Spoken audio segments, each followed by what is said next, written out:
नमस्कार दोस्तों, मेरे चैनल का नाम है एम के इंडियन जीके गुरु। और आज मैं आपके सामने जो विषय लेके आया हूँ वो पीएमसी बैंक का ही विषय है। हम इतने दिन से जिस स्कीम की राह देख रहे थे वो एक्चुअली वो स्कीम अब आ गई है। आरबीआई ने इसका जो ऑफिशियल ड्राफ्ट है वो उनके वेबसाइट पे डाल दिया है और इस ड्राफ्ट के तहत हमें हमारा पैसा कैसे मिलेगा और हम इसे कैसे विड्रॉ कर पाएंगे, इसका पूरा स्कीम मेरे पास है। मैंने स्कीम के जो की हाइलाइट्स मेरे पास बनाए हैं, मैं आप सब लोग के साथ में ये की हाइलाइट्स आप शेयर करना चाहता हूँ। तो आप इस वीडियो को अंत तक देखिए, क्योंकि अगर आप इस वीडियो को अंत तक नहीं देखेंगे तो आप बहुत सारी जो इन्फॉर्मेशन है वो मिस कर देंगे। तो मेरे आप सबसे यही रिक्वेस्ट है कि आप इस वीडियो को अंत तक देखें। तो मैं अभी जो की हाइलाइट्स है, की पॉइंट्स है इस स्कीम के, वो स्कीम के आपको बताता हूँ। और सबको पहली बात एक बोल देता हूँ कि ये ड्राफ्ट स्कीम है, ये फाइनल स्कीम नहीं है। तो कोई भी ये ना सोचे कि ये स्कीम फाइनल हो जाएगा और इसके बाद में हमें ये स्कीम लेना ही पड़ेगा, ऐसा कोई बात नहीं है। अभी ये ड्राफ्ट स्कीम है। आरबीआई ने इस स्कीम पे जो भी डिस्कशंस है वो करने के लिए टाइम दिया है, तो सबको टाइम मिलने वाला है। अप टू 10 दिसंबर 2021 5 बजे तक का टाइम हमारे पास है। तो मैं ये स्कीम आपको बताता हूँ एक्चुअली स्कीम है क्या।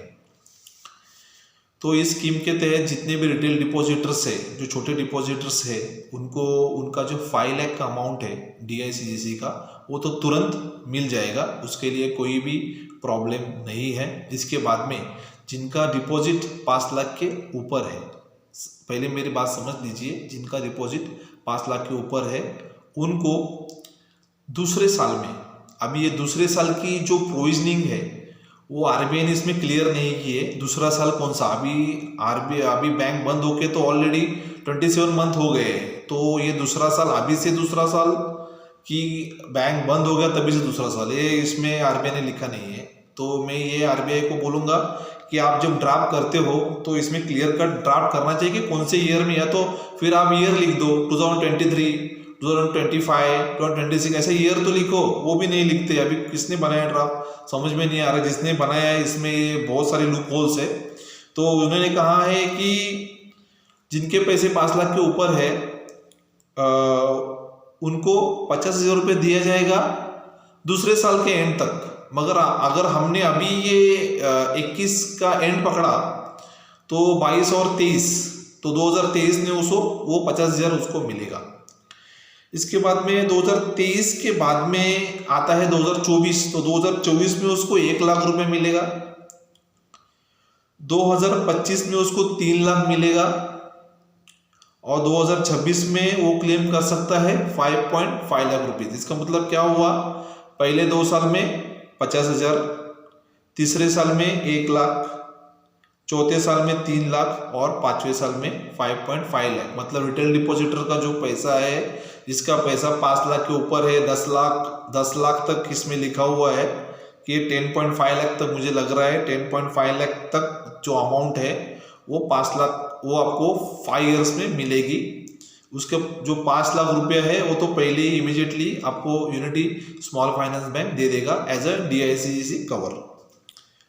ओके, ये बात तो ठीक हो गई, ये हमारे लिए ठीक हो गई। अभी इसके बाद में जो बड़े डिपॉजिटर्स आते हैं, जो इसके बोलते हैं कि इंस्टीट्यूशनल डिपॉजिटर्स, जो बिजनेसमैन वगैरह है, इनके लिए अभी भी आरबीआई ने कुछ क्लियर लिखा नहीं इसमें सिर्फ इतना ही लिखा है कि उनके 80% अनइंश्योर्ड डिपॉजिट, अभी ये 80% अनइंश्योर्ड डिपॉजिट जो बोल रही है आरबीआई, इसका मतलब 20% जो डिपॉजिट है वो सिक्योर्ड है क्या, इंश्योर्ड है, ये आरबीआई ने क्लियर करना चाहिए। अभी आरबीआई क्लियर करेगी इसमें कि ये क्या है। तो उन्होंने ऐसे कहा है, जो बड़े बिजनेसमैन या तो करंट अकाउंट होल्डर है, इंस्टीट्यूशनल डिपॉजिटर्स है, उनका जो 80% अनइंश्योर्ड डिपॉजिट्स है वो प्रीपिचुअल नॉन कन्वर्टिबल शेयर्स में उसको कन्वर्ट कर देंगे। अभी वो 10 साल के लिए भी हो सकता है, अभी इसमें क्लियर नहीं है। उसमें लिखा है कि ये शेयर्स कन्वर्ट हो जाएंगे 10 साल के लिए।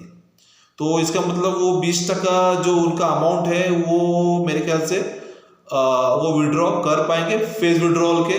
इसमें अभी उनका क्लियर नहीं दिया है इसमें। मैं जितना उन्होंने कहा है, मैं ये इस वीडियो में से कह रहा हूँ उसके ऊपर, लेकिन 1% डिविडेंड मिलेगा उनको, जो है वो 1% dividend as a interest annually दिया जाएगा, ये आरबीआई ने क्लियर किया है।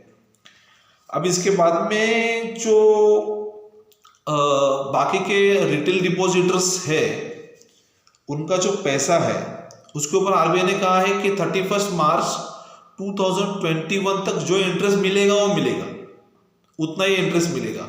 अभी समझो इसका 4 लाख है और उसका 20,000 इंटरेस्ट मिला है, तो वहां तक ही वो इंटरेस्ट देंगे, उसके बाद में वो इंटरेस्ट देना बंद करेंगे। ये बहुत ही समझने वाली बात है कि जिसका पैसा 20 लाख, 30 लाख, 40 लाख, 50 लाख जो भी होगा, वो अप टू समझो मेरे ख्याल से अगर 5 इयर्स होते हैं, जिसका पैसा अगर किसी को 5 लाख मिल गया और बाकी का 5.5 लाख जो भी उसका एंटर बाकी का अमाउंट है, जैसा इन्होंने कहा है कि 5.5 लाख 5 साल तक है, तो वहां तक भी पैसा उनको मिल जाता है। इसके बाद में भी उसके ऊपर इंटरेस्ट नहीं मिलने वाला है, मतलब वो मुद्दल अमाउंट जो प्रिंसिपल अमाउंट बोलते हैं वो प्रिंसिपल अमाउंट वैसे ही रहने वाला है अप टू 10 इयर्स तक, मतलब 5 साल पहले का और 5 साल बाद में का, तो वहां तक वो पैसा प्रिंसिपल अमाउंट वैसे। इसके बाद में अगर कोई अमाउंट रहता है अकाउंट में, कोई रखता भी है, तो उसको 2.75% इंटरेस्ट उस अमाउंट पे दिया जाएगा। ये चीज़ आरबीआई को क्लियर करना चाहिए कि ये जो 2.75% जो इंटरेस्ट है वो 5 साल के बाद में मिलेगा या 10 साल के बाद में मिलेगा, ये आरबीआई को क्लियर करना चाहिए। अब इसके बाद में जो यूनिटी स्मॉल फाइनेंस बैंक का जो सेटअप हुआ है वो 1100 करोड़ रुपए के ऊपर ही हुआ है। उनका जो डेली उनकी मांग है कैपिटल की वो 200 करोड़ ही थी, और उनका जो उन्होंने कैपिटल जो लेके आए हैं वो 1100 करोड़ कैपिटल वो लेके आए हैं। तो इस सब स्कीम के ऊपर से एक बात तो बहुत ही क्लियर हो जाती है कि जितने भी रिटेल डिपॉजिटर्स है उनके 5 लाख रुपए तो यूनिटी स्मॉल फाइनेंस बैंक जो है वो इमीडिएटली दे देगी। इसके बाद में जिसका अमाउंट 5 लाख के ऊपर है वो अगले 5 साल तक वो अमाउंट बैंक से क्लेम कर सकता है एज पर डिस्ट्रीब्यूशन की अमाउंट उन्होंने दी है 50,000, 1 लाख, 3 लाख और 5.5 लाख, ऐसे जो अमाउंट दी है उस अमाउंट के स्लैब में ही वो पैसा विड्रॉ कर सकता है। इसके बाद में जिसका भी पैसा बचेगा वो 10 साल के बाद में मिलेगा।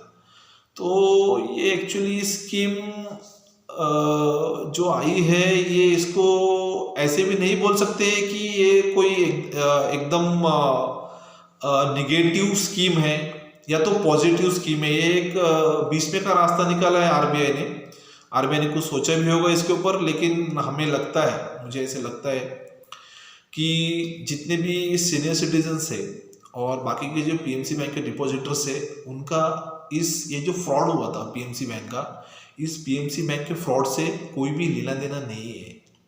पहले तो ये बात आरबीआई को और गवर्नमेंट को समझनी चाहिए।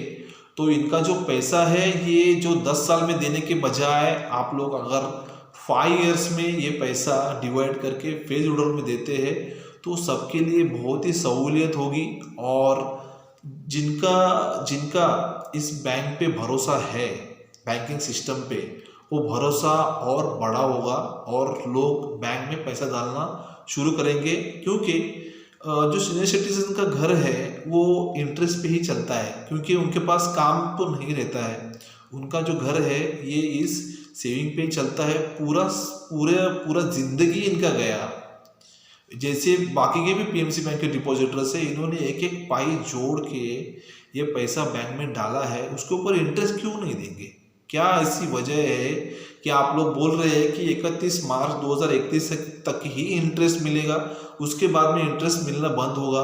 तो आरबीआई को थोड़ा सा अमेंडमेंट इस स्कीम में करना चाहिए, और जो 10 साल तक का आपने खींच रखा है, जो टेन्योर खींच रखा है, वो टेन्योर थोड़ा आगे लाना चाहिए। एटलीस्ट उसको 5 या 6 साल में डिवाइड करना चाहिए, क्योंकि बहुत सारे लोगों के जो पैसे हैं वो इसमें फंसे हुए हैं और उनको इस पैसे का कोई भी यूज़ नहीं हो रहा है। अगर उनके पैसे पे उनको इंटरेस्ट ही नहीं मिलेगा तो फिर ऐसे स्कीम का क्या मतलब हो जाएगा कि आपने स्कीम तो लाई लेकिन फिर उसमें इंटरेस्ट ऑफ द डिपॉजिटर्स आपको रखना ही चाहिए था, इंटरेस्ट उनका देना चाहिए। अब अगर आप उनको पूरा पैसा नहीं दे रहे हो तो उसके ऊपर इंटरेस्ट तो देना ही चाहिए। वो अमाउंट बैंक में है या नहीं है ये देखना हम डिपॉजिटर्स का काम नहीं है, ये आपका काम है, ये गवर्नमेंट का काम है। और जिन्होंने ये घोटाला किया है ये उनसे जाके पूछना चाहिए कि उन्होंने इतना बड़ा घोटाला किया है और इसका जो खामियाजा है, इसका जो प्रॉब्लम है, इसकी जो भुगतान है वो हम सब डिपॉजिटर्स कर रहे हैं। तो आरबीआई को इस स्कीम में थोड़ा सा बदलाव लाना चाहिए। हालांकि ये भी स्कीम ठीक ठाक है, अच्छी स्कीम हम इसको नहीं बोलेंगे, इसमें आरबीआई ने और भी थोड़ा सा संशोधन करना चाहिए। इसमें ध्यान में रखना चाहिए कि पीएमसी बैंक के जो डिपॉजिटर्स है आम तौर पर ये मिडिल क्लास पीपल ही है, बुजुर्ग है, इसमें बहुत सारे मिलिट्री मैन है, गवर्नमेंट के खुद के आरबीआई के भी लोग इसमें शामिल है। तो आरबीआई ने ये सब चीज़ें ध्यान में रखते हुए थोड़ी सी इस स्कीम में अमेंडमेंट लाने की बहुत बड़ी ज़रूरत है।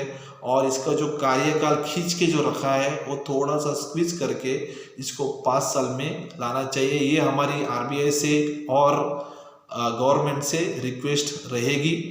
और इस वीडियो में आज मैं ये वीडियो इसीलिए बनाया था कि बहुत सारे लोगों को के मन में बहुत सारे क्वेश्चंस है कि ये स्कीम जो लाई है ये अच्छी है क्या बुरी है, इसके ऊपर हम क्या टिप्पणी दें, इसके ऊपर क्या कमेंट करें। तो मेरी सबसे यही रिक्वेस्ट है कि अभी तक ये जो स्कीम है ये फाइनल नहीं हुई, एक ड्राफ्ट स्कीम है, इसके बाद में इसके ऊपर चर्चा होती रहेगी। और 10 तारीख तक दिसंबर के ये स्कीम मेरे ख्याल से थोड़ी अमेंडमेंट भी हो सकती है, मेरे ख्याल से हो भी सकती है। तो किसी को अभी डरने की ज़रूरत नहीं है, देखते हैं इस स्कीम में क्या होता है। आपके वीडियो में बस इतना ही। मैं मिलता हूँ मेरे अगली वीडियो में एक नई इन्फॉर्मेशन के साथ जो आपके लिए फ़ायदेमंद हो। आप मेरे चैनल को जिसका नाम है MK इंडियन जीके गुरु, इसको आप लाइक शेयर और सब्सक्राइब ज़रूर कीजिए। और सब्सक्राइब के एकदम बाजू में जो बेल आइकॉन है उस बेल आइकन को दबाइए ताकि मेरे जो इन्फॉर्मेशनल वीडियोस है वो इमीडिएट आप तक पहुंच सके। आज की वीडियो में बस इतना ही। जय हिंद, जय महाराष्ट्र।